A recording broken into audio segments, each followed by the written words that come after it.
We're on the march. The Empire's on the run. Alex Jones and the GCN Radio Network. This is Alex Jones with 5 good reasons you should consider buying a solar power generator. Number 1, new climate legislation could easily double or triple your electric bill. Number 2, our new energy czar wants to control how much power your electric company allows you to have. It's true. Total government control of electricity in the name of smart grid technology is coming. Number 3, in some areas of the country, the power grid is dangerously overloaded. And now, new socialist legislation is only compounding the problem. Number 4, dangerous weather is always a threat to local grids. Every year, thousands of families lose their power from weather-related outages. Number 5, a solar power generator provides powerful backup insurance and peace of mind. Folks, I really believe in the solar power generators offered by Solutions from Science, one of my oldest sponsors. You can get more information at www.mysolarbackup.com. That's mysolarbackup.com. Remember, the government doesn't own the sun, so go to mysolarbackup.com or call 1-877-327-0365. Hi folks, this is Alex Jones asking you for a minute of your time to tell you about soap. Not detergents, but good old-fashioned pure soap made by the Cal Ben Soap Company, a family-owned and operated American company. My family, staff, friends, and radio listeners are constantly telling me how much they love these products for bath, hair, laundry, and dishes. There is nothing like these factory-direct, big money-saving, triple-concentrated soaps anywhere. Get a free detailed catalog by calling 800-340-7091 or see them online at 5starsoap.com or Infowars.com. Let's talk to the owner of 5 Star Soap, Marty Schachter, and see what he has to say. As founder and owner for over 63 years, people keep asking me, how's business? I'm happy to say our business is going down the drain. Call us at 1-800-340-7091 or visit our website, 5starsoap.com, for buying our 1 to 2 month soap sampler. Thank you.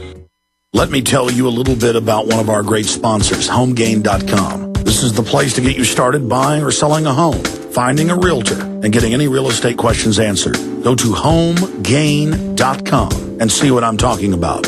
All you need to do is type in your home address, and you will get an instant free estimate of your home's value online. This is a great way to be able to monitor the value of your home. And again, it's absolutely free. There are tons of tools to help you. For instance, if you want to remodel your home, go to HomeGain.com. Use their Home Sale Maximizer to help you determine which home improvements can most increase your home's value before you put it on the market. For 10 years, these folks have been helping home sellers and buyers. Visit their link at Infowars.com.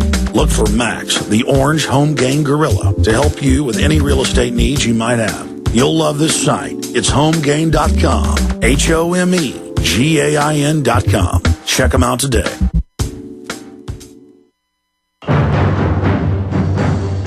Crashing through the lies and disinformation. It's Alex Jones on the GCN Radio Network.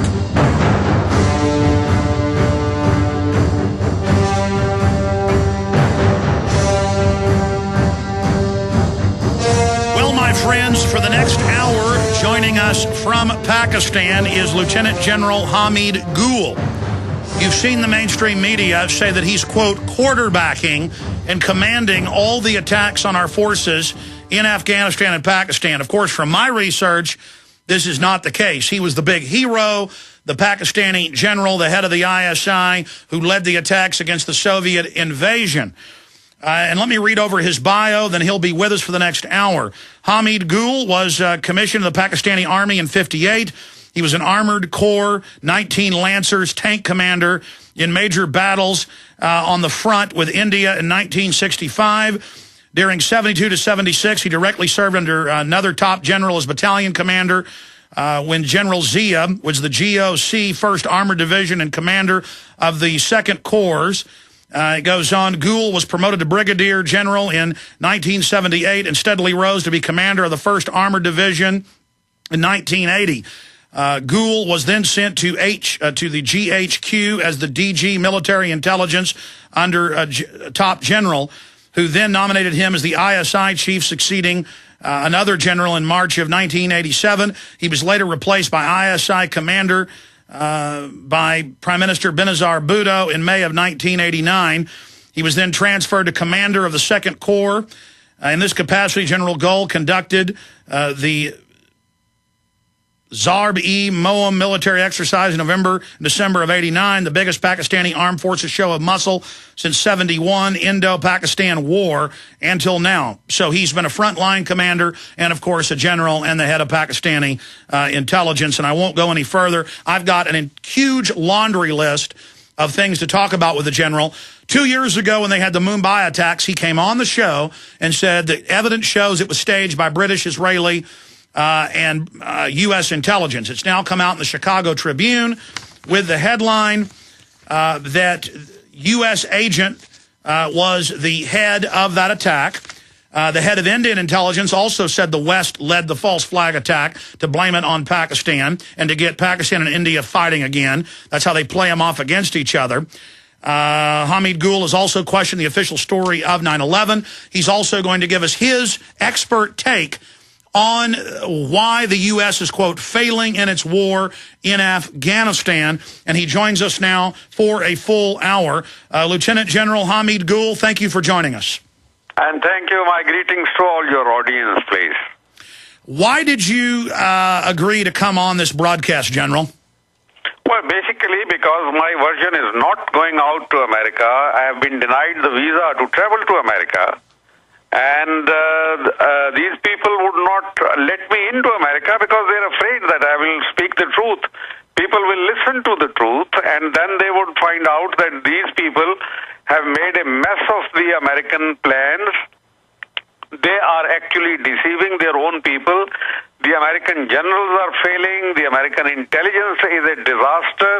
And they know that I will speak in their idiom, and because I worked with them, I've done my intelligence course. You did not mention it in my career record. I did an intelligence course in Okinawa when I was a captain under the U.S. Army. And I know exactly where the failings are, and they do not want it exposed. But lately, I was quite concerned because I was on Fareed Zakaria's show, GPS, from 2 weeks back or maybe 10, 12 days back, and also with Becky Anderson, and they cut me out totally. Not Becky Anderson, but Fareed Zakaria. He recorded me for 30 minutes, but he put out only 6 minutes of my version. So that is not fair because I was informed, and especially the things that I said, which were stark realities, and he wanted, obviously, to keep the American people in dark about these things.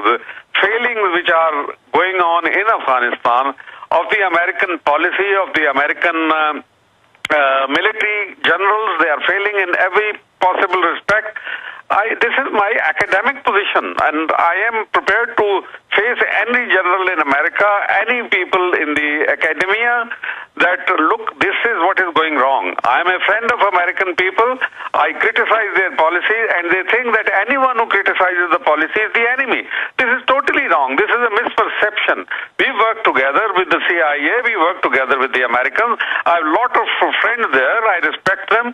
And my advice could also be useful even at this time, because nobody understands the Afghan society better than I do, because I worked with them. I read their soul, I read their spirit, and I know, I respect those people. I admire their courage and their valor. They have to be your friends. It's period. I'm telling you, you cannot afford to lose Afghanistan as a friendly country. But unfortunately, the way things are going, if they are not handled properly, the future of Afghanistan would be hostile to America, which would neither be in the interest of Pakistan nor in the interest of America and its allies. But, General, it would be in the interest of the global crime syndicate known as the New World Order, that wants to bring order out of chaos, that wants to create crises, that wants to destabilize Pakistan and Afghanistan and ship hundreds of billions of dollars of opium out a year to the streets of America. They think we're so stupid, they admit on Fox News that our troops help grow the opium in Afghanistan now. So the reasons we're there, we're publicly told one thing, but we're actually there for another reason, destabilization. I want you to speak to that and see if you agree. But first, you are live, uncensored. What do you want to tell the American people on more than 80 AM and FM radio stations and the #1 internet radio show in the world? What do you want to tell the world about what's really happening in Afghanistan and Pakistan? Because just 3 weeks ago, they finally admitted that they had been lying and that U.S. advisors, troops, and mercenaries, Blackwater and others, have been operating illegally inside Pakistan in what I have analyzed to be a destabilization campaign. What's really going on over there, General?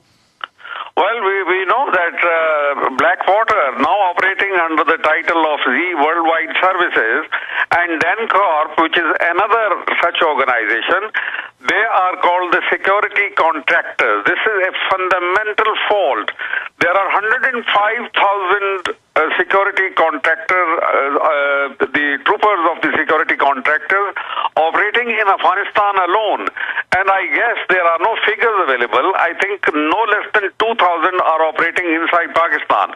Now, this is something which ought never have to be done, because the reason is that the professional armies, when they start engaging the services of civilians whose motivation is none other than making money and cashing dollars, then you can expect the kind of result that the Americans are getting. And American people, the taxpayers, they have to shuck out a lot of money. A lot of American blood is going a waste.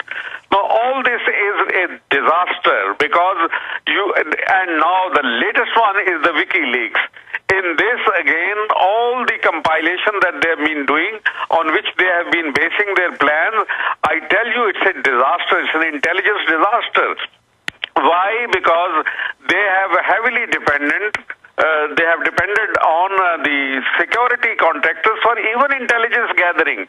Now, imagine, how can they be such foolish people? I mean, the CIA, the FBI, and all the other, and to top it all, there is this Task Force 373, which has been indulging in massive civilian casualties. They've been killing people left, right, and center, and every time they have given the information, they have bombed the marriage parties, they have bombed the funeral processions, they have bombed innocent, and they have even bombed the hospitals. So can you imagine that the intelligence based on the information provided by security contractors has resulted in this massive violation of human rights? It has been anti-humanity. It has destroyed everything that American people and American Constitution ever stood for. It has defied the spirit of the original charter of American Constitution and Human Rights Charter. Everything that you hold so dear to your heart, the American people, they have violated it here in Pakistan and Afghanistan. General, let me go back to something you said. I'm going to put it in layman terms. You have tens of billions of dollars in no-bid contracts going to DynCorp, going to XZ, formerly Blackwater Worldwide. They have an incentive to want the wars to continue and to be expanded because they're making billions of dollars out of it. So, of course, they're going to give intelligence to blame Pakistan and widen the war. Of course, they're going to give intelligence that targets civilians, knowing that there is the honor code in Pakistan and Afghanistan, just like there was in the past here in America before we lost our souls to a certain extent, that if you kill somebody's wife or children, they are going to kill you or die trying to kill you with this blood honor debt. That's why they continue. And now they have the CIA and the Army piloting drones from Virginia, and they are killing, quote, in fact, guys, search this term, no-name terrorist. If someone has a gun, when everybody has guns over there, it's a so-called free country like America used to be, and they are killing innocent people, knowing it's going to stir them up and make them mad, so they fight back. Then they can call them terrorists. Then they can expand the war. Then the contractors can make more money. Precisely. Precisely, Alex. This is exactly, you have painted it so beautifully and so vividly, there could not be a better explanation. This honor code is as old as the Afghan society itself. I mean, it runs through their blood for past 5,000 years. And this is called Pakhtunwali. Pakhtunwali is an honor code.